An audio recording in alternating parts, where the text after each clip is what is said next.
दक्षिण प्रदेश के एक प्रसिद्ध नगर पाटलिपुत्र में मणिभद्र नाम का एक धनिक महाजन रहता था।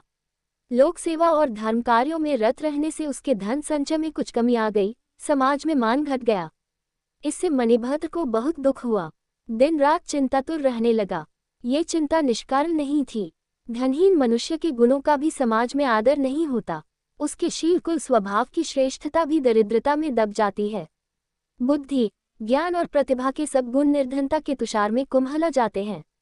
जैसे पतझड़ के झंझावात में मौलसरी के फूल झड़ जाते हैं, उसी तरह घर परिवार के पोषण की चिंता में उसकी बुद्धि कुंद हो जाती है। घर की घी तेल नकक चावल की निरंतर चिंता प्रखर प्रतिभा संपन्न व्यक्ति की प्रतिभा को भी खा जाती है।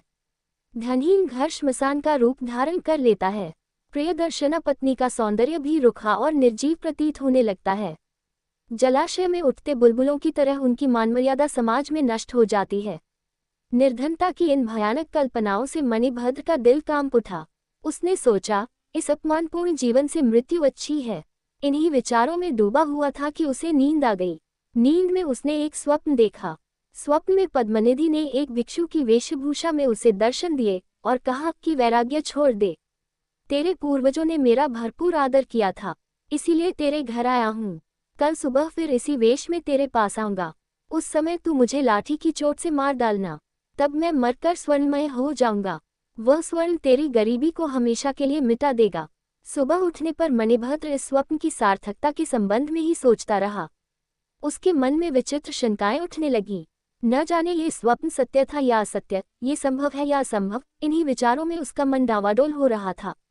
हर समय धन की चिंता के कारण ही शायद उसे धन संचय का स्वप्न आया था। उसे किसी के मुख से सुनी हुई यह बात याद आ गई कि रोगग्रस्त, शोकातुर, चिंताशील और कामायित मनुष्य के स्वप्न निरर्थक होते हैं। उनकी सार्थकता के लिए आशावादी होना अपने को धोखा देना है। मणिभद्र यह सोच ही रहा था कि स्वप्न में देखे हुए भिक्षु के समान ही एक भिक्षु अचानक वहां आ गया।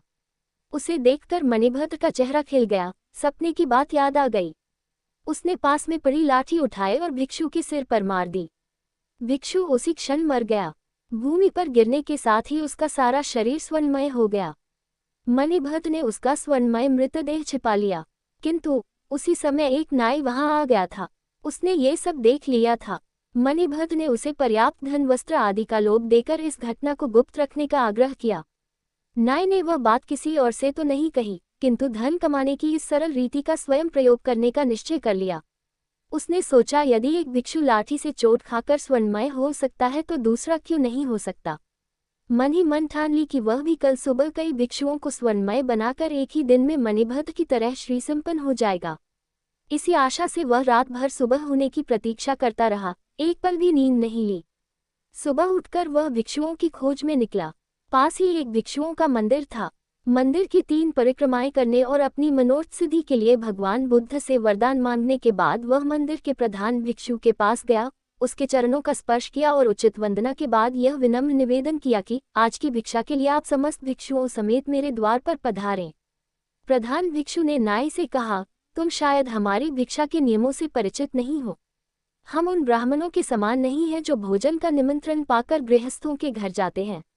हम भिक्षु हैं जो यथेच्छा से घूमते घूमते किसी भी भक्त श्रावक के घर चले जाते हैं और वहां उतना ही भोजन करते हैं जितना प्राण धारण करने मात्र के लिए पर्याप्त हो। अतः हमें निमंत्रण न दो, अपने घर जाओ, हम किसी भी दिन तुम्हारे द्वार पर अचानक आ जाएंगे। नाई को प्रधान भिक्षु की बात से कुछ निराशा हुई, किंतु उसने नई युक्ति से काम लिया। वह बोला, मैं आपके नियमों से परिचित हूँ, किंतु मैं आपको भिक्षा के लिए नहीं बुला रहा। मेरा उद्देश्य तो आपको पुस्तक लेखन की सामग्री देना है। इस महान कार्य की सिद्धि आपके आए बिना नहीं होगी। प्रधान भिक्षु नाई की बात मान गया। नाई ने जल्दी से घर की राह ली।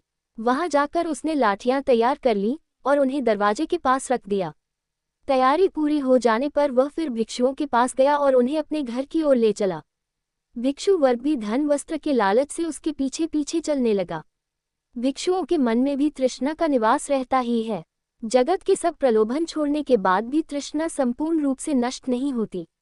उनके देह के अंगों में जीर्णता आ जाती है, बाल रूखे हो जाते हैं, दांत टूटकर गिर जाते हैं, आंख कान बूढ़े हो जाते हैं। केवल मन की तृष्णा ही है जो अंतिम श्वास तक जवान रहती है। उनकी तृष्णा ने ही उन्हें ठग लिया। नाई ने उन्हें घर के अंदर ले जाकर लाठियों से मारना शुरू कर दिया। उनमें से कुछ तो वहीं धराशायी हो गए और कुछ का सिर फूट गया। उनका कोलाहल सुनकर लोग एकत्र हो गए। नगर के द्वारपाल भी वहां आ पहुंचे। वहां आकर उन्होंने देखा कि अनेक भिक्षुओं का मृतदेह पड़ा है और अनेक भिक्षु आहत होकर प्राण रक्षा के लिए इधर उधर दौड़ रहे हैं। नाई से जब इस रक्तपात का कारण पूछा गया तो उसने मणिभद्र के घर में आहत भिक्षु के स्वर्णमय हो जाने की बात बतलाते हुए कहा कि वह भी शीघ्र स्वर्ण संचय करना चाहता था। नाई के मुख से यह बात सुनने के बाद राज्य के अधिकारियों ने मणिभद्र को बुलाया और पूछा कि क्या तुमने किसी भिक्षु की हत्या की है। मणिभद्र ने अपने स्वप्न की कहानी आरंभ से लेकर अंत तक सुना दी। राज्य के धर्माधिकारियों ने उस नाई को मृत्युदंड की आज्ञा दी और कहा, ऐसे कुपरीक्षितकारी बिना सोचे काम करने वाले के लिए यही दंड उचित था। मनुष्य को उचित है कि वह अच्छी तरह देखे, जाने, सुने और उचित परीक्षा किए बिना कोई भी कार्य न करे, अन्यथा उसका वही परिणाम होता है जो इस कहानी के नाई का हुआ। सीख: अच्छी तरह देखे, जाने, सुने और उचित परीक्षा किए बिना कोई भी कार्य न करो।